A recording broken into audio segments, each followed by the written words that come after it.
this exciting? The finishing touches of Christmas Coffee House. I can't wait to see all their excited faces when they get to the show.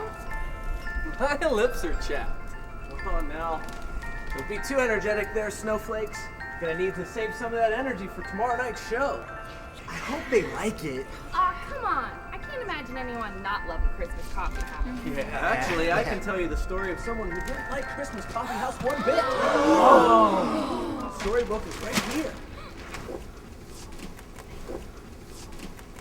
It all started down in Louisville, home of the Lou's.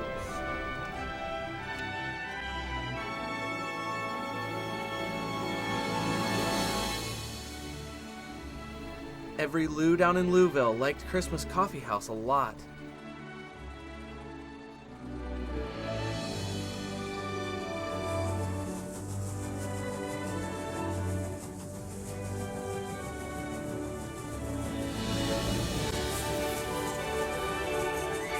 But the Grinch, who lived just north of Louisville, did not. The Grinch hated Christmas Coffee House, the laughing, the singing.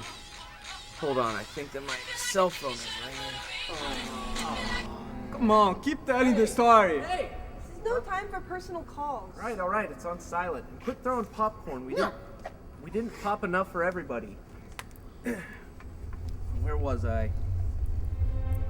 The very thought of the show got his boxers all bunchy. It made his cereal soggy and his cabbage all crunchy. His blood was a-boilin' and he blew all his fuses at the very first sign of Christmas Coffee House newses. Now what was the source of his angry delusion? Did he just find out Beeline had towed his Ford Fusion? No, I think the real reason he hated Coffee House the most is that in 1993 he was rejected as host. In any case, the Grinch wore his heart on his sleeve as he stood there in his lair on Coffee House Eve, for he knew every Lou down in Louisville below was picking their outfits for tomorrow night's show. And they're buying their tickets. He burped and he farted. Tomorrow is Coffee House. It's practically started. He knew that the Lou's, young and old, would cram in the vines after standing in lines. Lines, lines, lines. They would plop their Lou fannies in the new Vine Center seats, which irked Mr. Grinch from his head to his feet. All of them, the Ryans, the Katies, each Lou down in Louisville, every Lou man and Lou lady would sit close together neath that aluminum shell. Then the show would begin with a yip and a yell. And then, oh the noise, like a box of mad kittens. Oh, jeepers the noise. They'll celebrate having good times till practically dawn. Celebrate. Good times, come on. Then he paced back and forth. For 15 years I've put up with it now. I must stop this coffee house from coming. But how? Then he got an idea. An awful idea. The Grinch got a wonderful, awful idea. Eureka! Shazam! I've got it! He chirped. So he made a fake beak and a Flames football shirt. He added feathers and gobbled. What great Grinch malarkey. With this eagly disguise, I look just like Sparky. He packed up his lunch, a stack of Grinch flapjacks, then went back to his lair for his gigantic knapsack. The Grinch cackled By crackling. with his arms and legs floppy, and sped down the mount in his Uncle Randy's jalopy. I thought the Grinch had a dog named Max. Did he die? Who's Uncle Randy? What's a jalopy?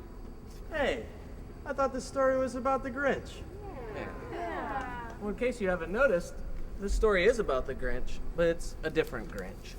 This Grinch did have a dog, but that dog ran away. And this Grinch has an Uncle Randy, who owns a self-storage near Big Lots. All right, back to the story. The Grinch raced down the mountain in that old hunk of junk, feeling every bumpety thump with a clunk. The tailpipe was dragging. It had 4 cracked tires. He cringed in his seat every time it backfired. And yet there slept the Lou's on each Lou-issue mattress, from the dudes in Dorm 8 to the girls of East Campus.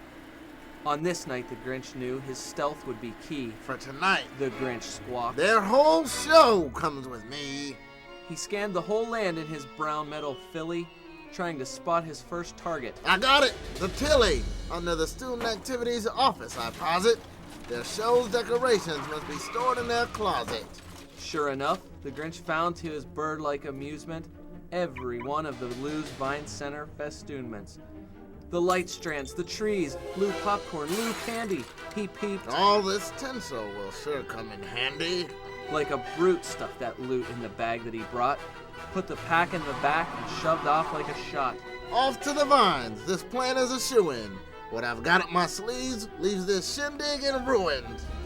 To University Boulevard, past Williams Stadium sod, home of the 2008 Big South Champ Flames football squad. The Jeffersonian pillars of DeMoss Hall fluttered past. He descended upon his destination at last. Not a spot in the lot. The Grinch chortled. Of course. So he creeped his Grinch Jeep up on the concourse. He hopped out of his ride, and he saw small Lou. Why, it was Cindy Hulu, who had just turned 22. My goose is cooked, The Grinch thought for a dash. but I have a feeling she lucky some cash. He dug his wing deep into his Grinch coffer, and like Grinch Corleone made his unrefusable offer. She fell for his trick, so sly and so nifty, when he said, You didn't see me. and slipped her a 50. His last obstacle gone, the Grinch fluttered indoors. He swooped down the stairs and stood on the floor. There, so majestic, was the end of his mission, the Christmas Coffee House stage, in perfect condition. Unmoved by this vision, without dawdle or slouch, he went straight to the stage to fill the rest of his pouch. The gadgets he nabbed for the first of his tolls were all the gab jabbers and their gab jabber poles. He tossed the tink plinkers straight into his tote. He wrapped the link linkers like electrical rope. Oh, the poor DJ, the Grinch swiped his scratch noggles. He even embezzled his expensive ear goggles. The stage pieces asunder, he stole their strumblers. Then lastly, plundered their pum-pum-pum-pumblers. The stage scraped to the bottom, that sneakity sneaker took the logo, the backdrop, and each of the speakers. By the time he was done, the whole building was bare. The only thing left was one measly old chair. With just a few hours till the start of the show, you'd think his Grinchy deed would be done, but no! For kicks and for giggles, for his sheer Grinchy pleasure, he thieved a few campus items just for good measure. From his lair, he reflected, the sun glared off the chrome, so he took off the lid of the Vine Center dome. On up the road with a tweet and a balk, he pulled the loose spirit from the loose spirit rock. One cruel final trick, he plucked the D's from Doc's Diner. It's hilarious. He clucked. Now they'll eat at Ox Einer. With only moments to spare, the Grinch returned to his roost to watch like a Grinch hawk all the grief he'd induced. They're leaving their dorms. They'll get to the vines. I know just what they'll do when they get through those lines.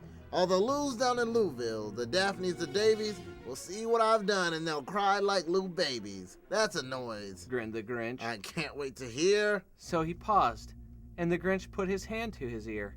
And he did hear a sound rising over the snow. It started in low, then it started to grow. But the sound wasn't sad. Why, this sound sounded happy. It couldn't be so, but it was happy. Oh, crappy. He stared down at Louville, that phony foul fella. It couldn't be possible. All the acts performing a cappella. And all the Lou's down in Louville, the tall and the small, were enjoying the show with nothing at all. He hadn't stopped Christmas Coffee House from coming. It came. Somehow or other, it came just the same. And the Grinch glanced about. How could this happen? They're singing, they're dancing, the rappers are rapping. It came without a stage, no keyboard, no drum, not even one single strumbler to strum. And as the Grinch picked his brain in deep contemplation, he came to a most wonderful, awesome realization. Maybe Christmas Coffee House isn't all whistles and bells. Maybe Christmas Coffee House comes from the Lou's themselves. And then, the Lou's say, with his outlook much brighter, he lost that pesky post-Thanksgiving weight, and his teeth grew 3 shades lighter. Flying so high, the Grinch had never felt finer. He returned that whole enchilada, the D's for Ox Einer, the Spirit Rock Spirit, the dome bright and shiny, and all but one of the seats for every Lou Heine. Rebuilt that whole coffee house scene, and wouldn't you know, he saved that last seat for himself, right in the front row.